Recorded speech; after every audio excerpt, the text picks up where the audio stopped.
How's it going, ladies and gentlemen? James Caldwell here with Tattoos and Microbrews.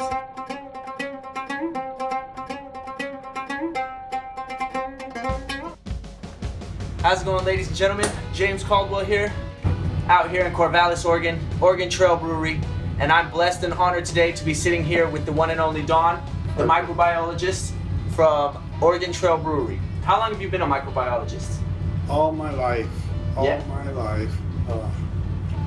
I started out. I started my first job was at the Minnesota Department of Agriculture, inspecting dairies and creameries on a mobile laboratory. How old were you when you got that job? 18. 18 years old. Woo. And if you don't mind me asking, how old are you now? 79. 79? Man, I hope I look as good as you when I'm 79, dude. Well, I thought you were like in your 40s or 50s, dude. That's really? crazy, man. Yeah, Dave was telling us you ride your bike here. Oh yeah. Yeah? No excuses, people. No excuses. That's fantastic, man. So, I guess it was pretty early on in life that you discovered that biology is something that you wanted to do, microbiology specifically? I think it was my mother had a big influence on me when I was little. She was terrified of germs. Yeah. And she prevented me from doing all kinds of things, even like having a dog and things like that. Yeah. But I still had pets. I snuck in some hamsters and she got used to it. But both her and my grandmother would tell me stories about all of the horrible diseases in America, and this was my mother's generation, and my grandmother was born in about 1873. Whew. And there was, at the time, in Minnesota, there was a diphtheria epidemic that went through, and my grandmother had about a half a dozen brothers and sisters, and they all died off. No way. Except my grandmother, within a week. And grandma was the only one that survived. And when you have diphtheria, the organism, Corynebacterium diphtheriae, goes in your throat, and it produces a powerful toxin, poison, and this is absorbed into your bloodstream, and this causes the symptoms of diphtheria. And I believe recently it has been found that there are this. I believe that there's only certain strains of Corynebacterium diphtheriae that produces this toxin, and I believe that the information to produce this toxin is mediated by viruses. There are even viruses that infect bacteria. Damn. And so it's on that small of a scale. They're that, yeah. I remember. It's that complex.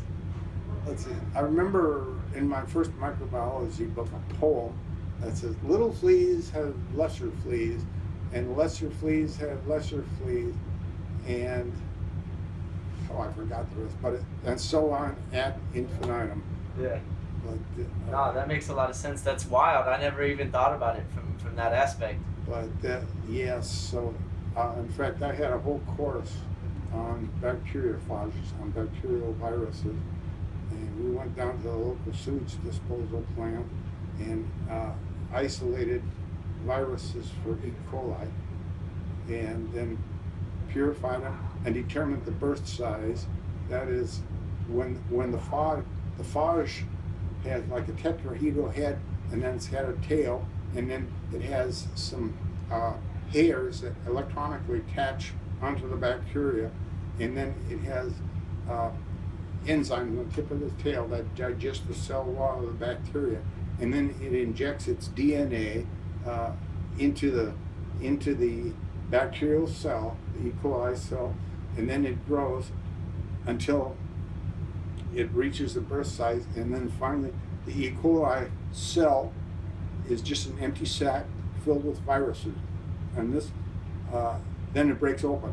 And so one of the things we determined was the birth size, which, as I remember, this was years ago, it's about 70 phages out of it. And then there's another thing that happens. Occasionally, the phage. What's a phage? What is a phage? Yeah, what is a phage? A phage is a bacterial virus. Okay.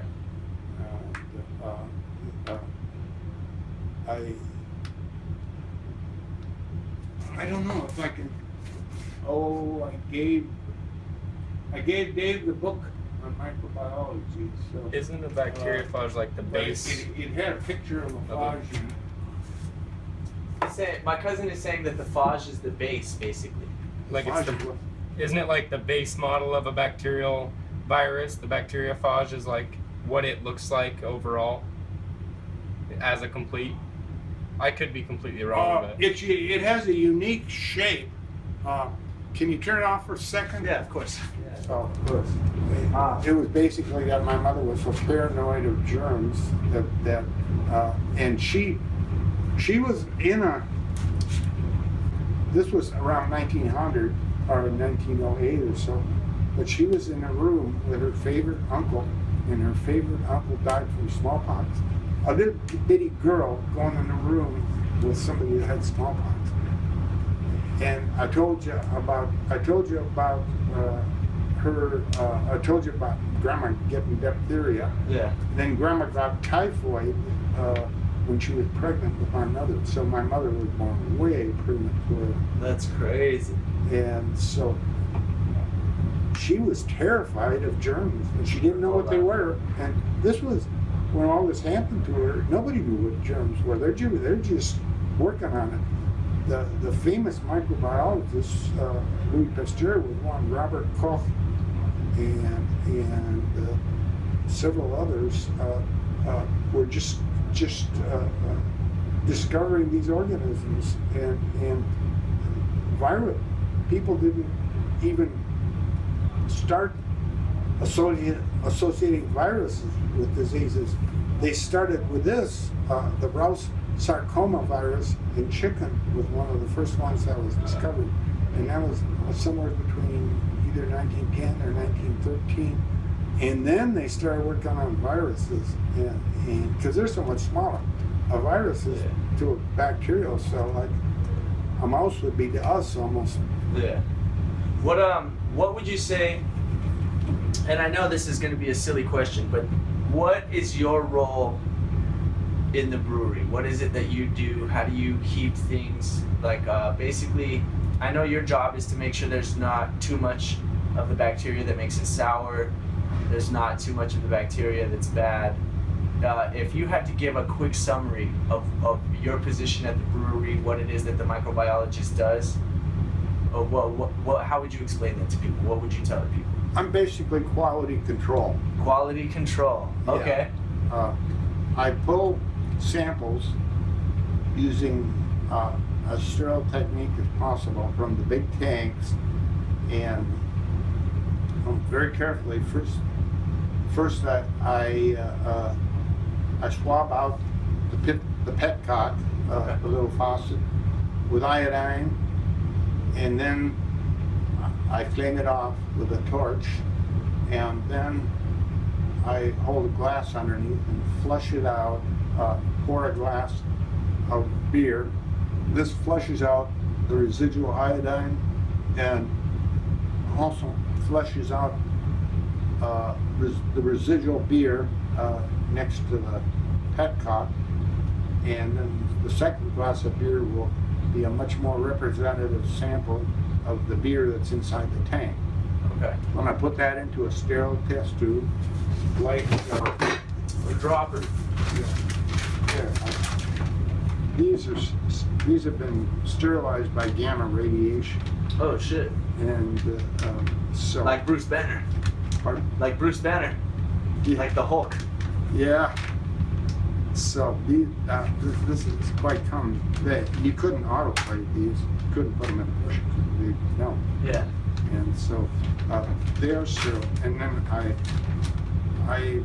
after pouring the glass of beer, then I get a pour a glass into I withdraw a tube of beer from the tank and bring it up here. And I don't have any to do today. No beer, no batches. Next week I'll probably have a batch to do. And I bring it up here and I plate it out on auger. This is auger. Each little dot is a mold colony,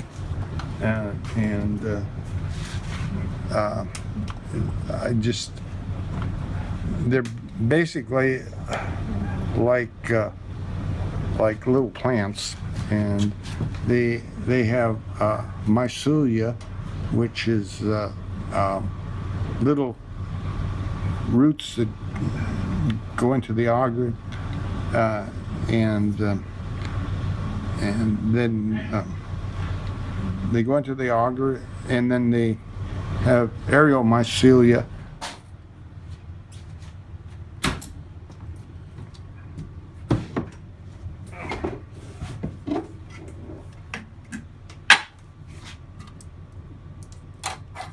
What is in here? What is this that we're grabbing?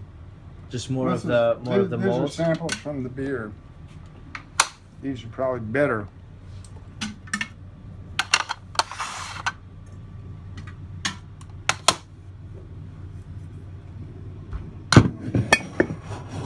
This is what okay.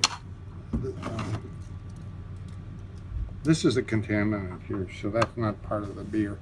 But this is. If you look at this and you look at it here, you don't see anything. These are contaminants down here, so that the auger is sterile initially, and these are contaminants. This is a bad batch that I have that I pinpointed real early, and then this is a spreader here. It's a motile bacteria that swims over the plate, and I think this one is another example of it, but the auger wasn't as moist here, so it didn't get very far. Here it took over the whole plate, but and this is another type of colony here, and I haven't made, in order to have an idea what it is, I'd have to make a slide, and so this is basically, this is the contaminant, and this has no other than these, there's no bacteria on here. This is mold, so ignore that. But let's see here.